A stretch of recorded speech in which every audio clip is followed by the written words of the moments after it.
Boston has won 13 titles after winning Game 1, while the Warriors had won 13 straight Game 1s at home under Steve Kerr before the loss last night. So now that we've seen these teams face off, should the Celtics be favored now, Legs? No question they should be favored now. I mean, there's no doubt. Listen, they went in, they stole Game 1. They've got home court now. And I thought this was a coin flip series going in.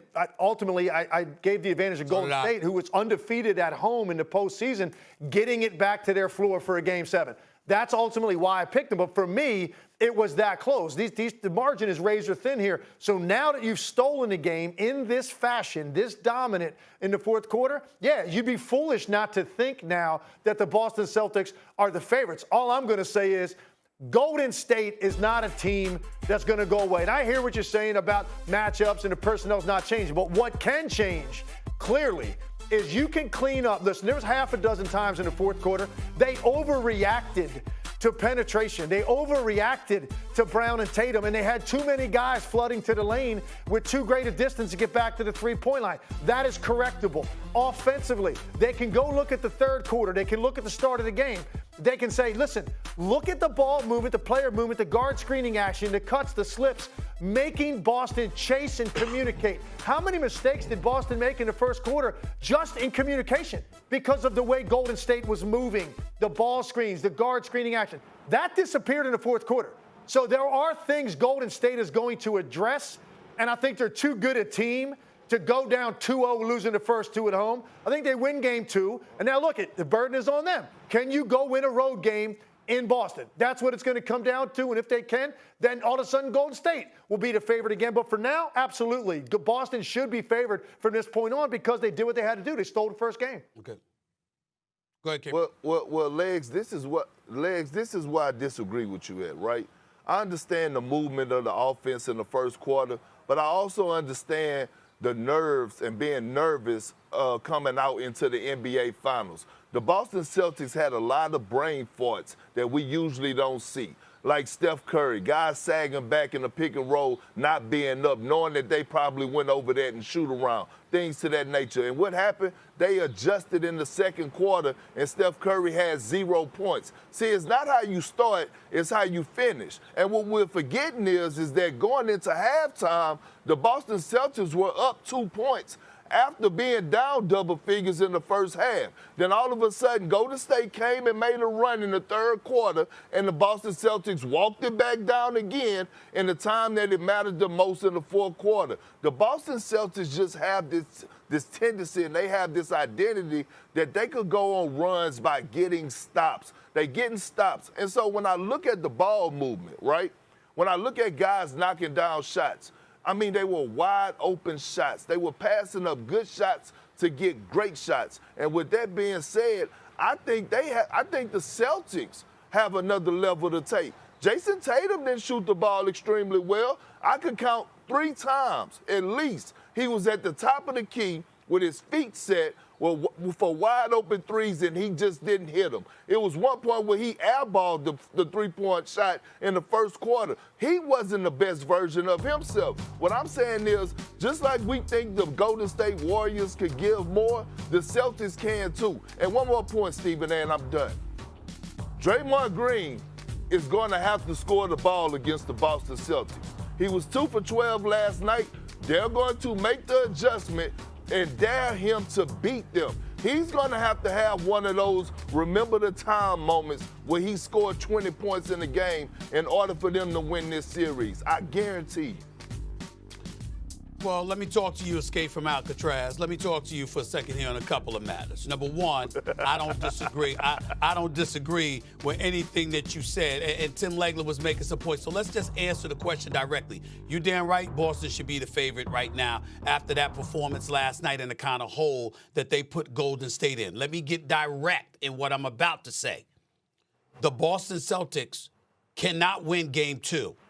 And we expect the Golden State Warriors to win this series. They can't win Game 2.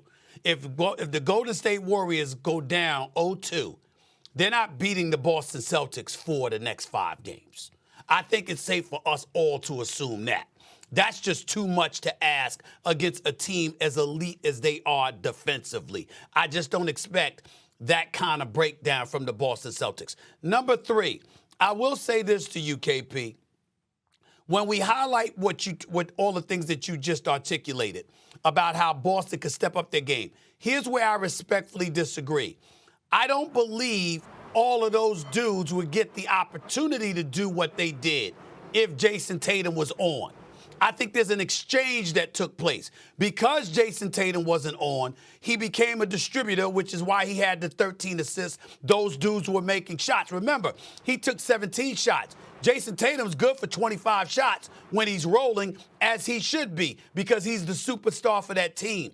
So it's not that I'm not saying that those guys wouldn't be effective. I'm simply saying if Jason Tatum is making shots, he's passing the ball less. There's less opportunities for them to do what they did.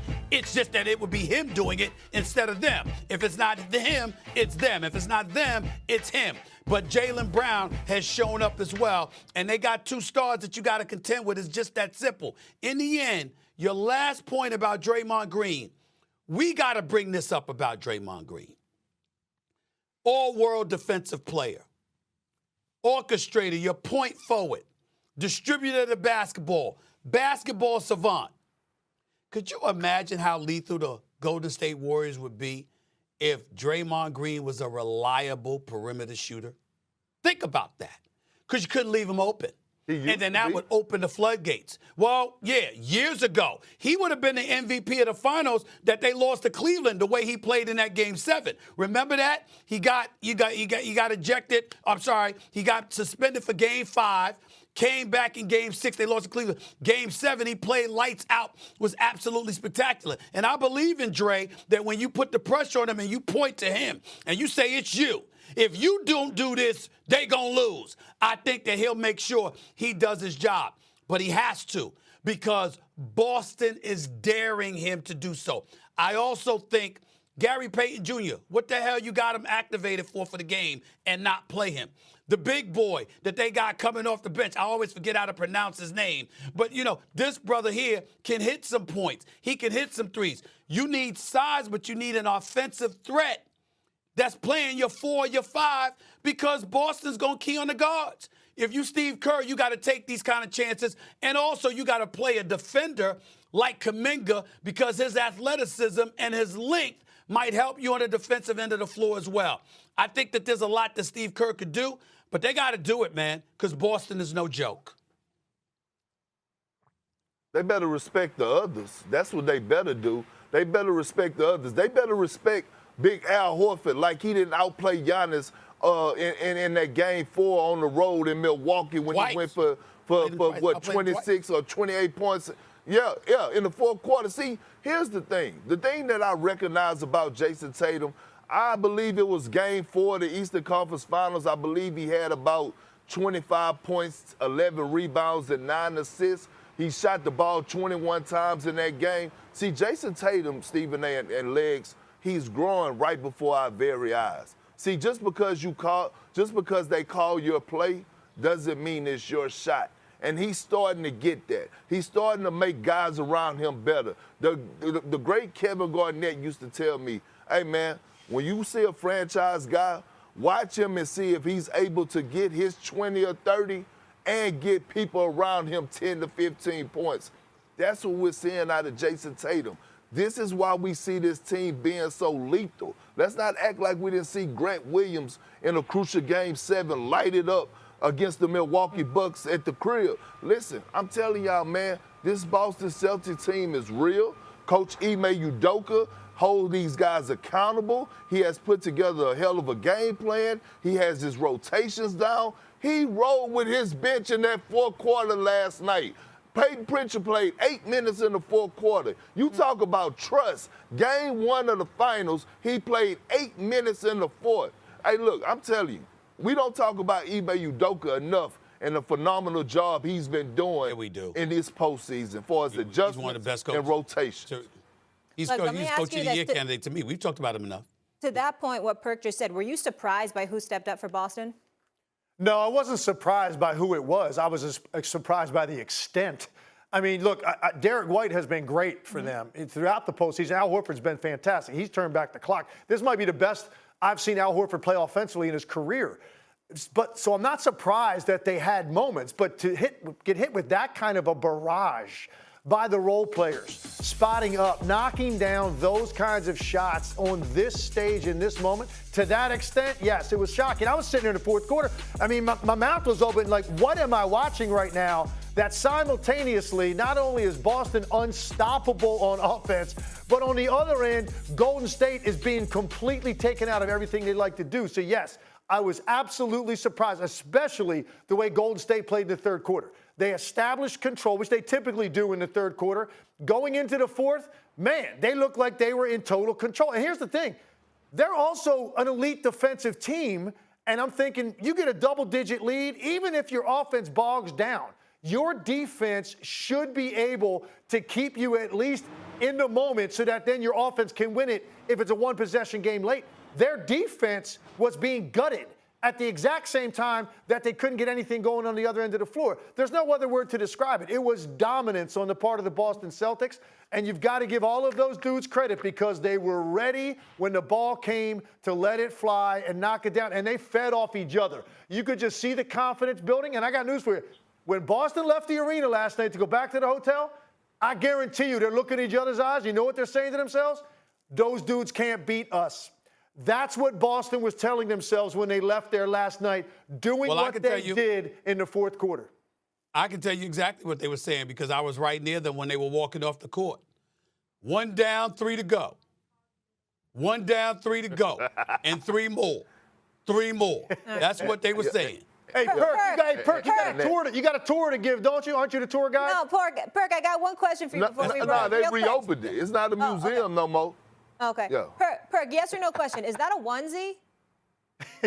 Like, does that go all the way to the feet? Really? Oh, no, Molly, it's not a onesie. Oh, it's just a top. It's not a onesie. It's just a zip-up top. They don't make onesies just 5X. You know that. I appreciate the uniqueness. Kendrick Perkins just promised me one thing. You will never show up on national TV with that again. That's all I ask. That's all I ask. Hey, Don't tell Perk what I'm to so do. secure in myself. I'm so secure in myself.